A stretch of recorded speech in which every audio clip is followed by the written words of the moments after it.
Bonjour à tous, nous sommes en 2019 au sein de l'espace de l'association des paysages, des jardins et des hommes. Nous sommes en compagnie de Michel qui est adhérent depuis combien? Depuis une douzaine d'années. Une douzaine d'années au sein de l'association, donc autant dire qu'il connaît un tout petit peu le sujet. Donc on a rappelé dans le premier reportage en fait la mission de cette association qui est à la fois une mission solidaire, donc pour éduquer à la fois les jeunes au jardinage, au respect de la biodiversité, des plantes, etc., à la connaissance de celle-ci. On est venu il y a une quinzaine de jours à peu près, oui. donc pour baguer des cigognos, comme on l'avait fait donc l'année dernière, en 2018. Nous avions 3 cigognos en 2018. Donc, qui ont été donc tous bagués. Ouais.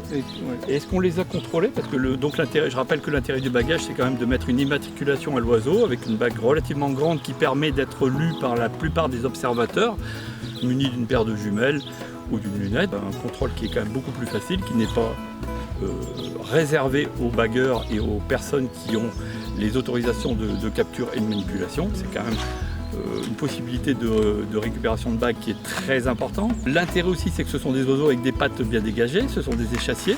La bague est grande, très visible. Je pense que nos 3 cigognos l'année passée ont déjà été revus. Ils ont été repérés en Belgique.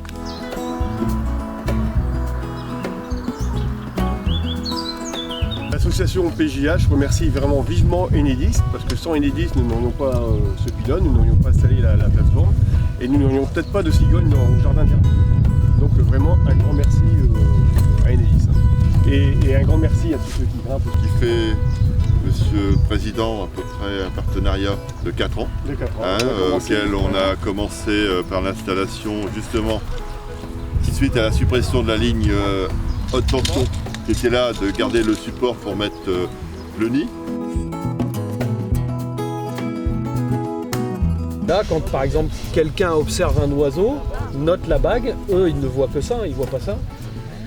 Ils renvoient ça au Muséum de Paris qui ensuite, une fois qu'ils ont la donnée, regarde qui est le bagueur et renvoie l'information au bagueur. Un germillon. Il y a les deux? Non, un seul. Ok, bah tu m'envoies ça. Ils sont bien gros encore. Ouais, ils sont. Oui.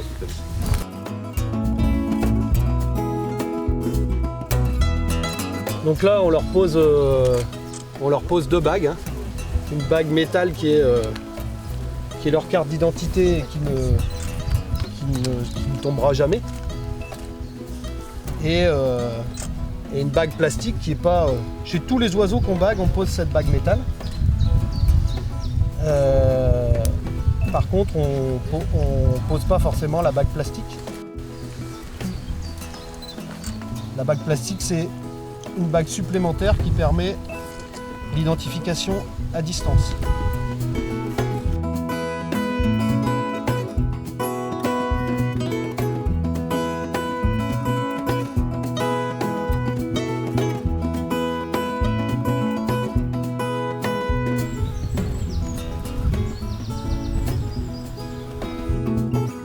On surveille la ponte, la croissance des cigognes, jusqu'à leur envol. C'est toujours intéressant. C'est les habitants du jardin, quoi. C'est des colocataires. Regardez. Voilà, voyez.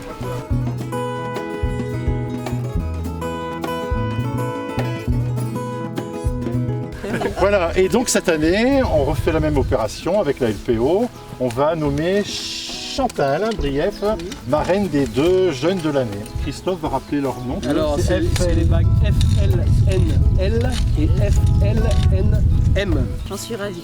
Voilà. Donc on va remettre un diplôme officiel au jour de la fête de la tomate. On est super content encore de cette année d'avoir les cigognes chez nous.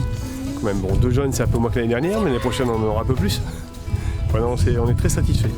Je voudrais rappeler à tout le monde que notre prochaine fête de la tomate, la 14e fête de la tomate et des légumes anciens, aura lieu le 8 septembre à Weskerk. Donc ce nid étant effectivement très prisé, on a constaté qu'il y avait donc d'autres adultes de cigognes qui tournaient autour de ce couple, donc il y a une concurrence potentielle. Donc vous vous êtes dit, vous et donc votre partenaire Enedis, pourquoi pas mettre un 2e poteau. Voilà. Donc ce poteau est commandé, il est à la fabrication et on pense l'installer au mois de septembre. Très bien, pour que effectivement les adultes qui seront en hivernage dans la région... Ouais, pourquoi pas les jeunes, on dit que les jeunes reviennent 2 ans après, là où ils sont nés. Alors peut-être qu'on aura pouvoir accueillir un des 3 jeunes de l'année dernière. Voilà, donc effectivement, vous voyez, ça c'est l'intérêt du bagage des jeunes, c'est que là maintenant ils sont individualisés. Et donc si effectivement un des jeunes, donc soit de cette année, soit de l'année dernière, donc a priori plutôt ceux de l'année dernière, reviennent, on pourra vérifier cette information. Donc bravo Michel, et j'espère que l'année prochaine on aura donc 2 couples d'installés avec donc encore plus de jeunes à baguer. Et donc une première colonie de cigognes à Averskak qui prendra son essor. Merci de votre visite et à l'année prochaine. Merci Michel.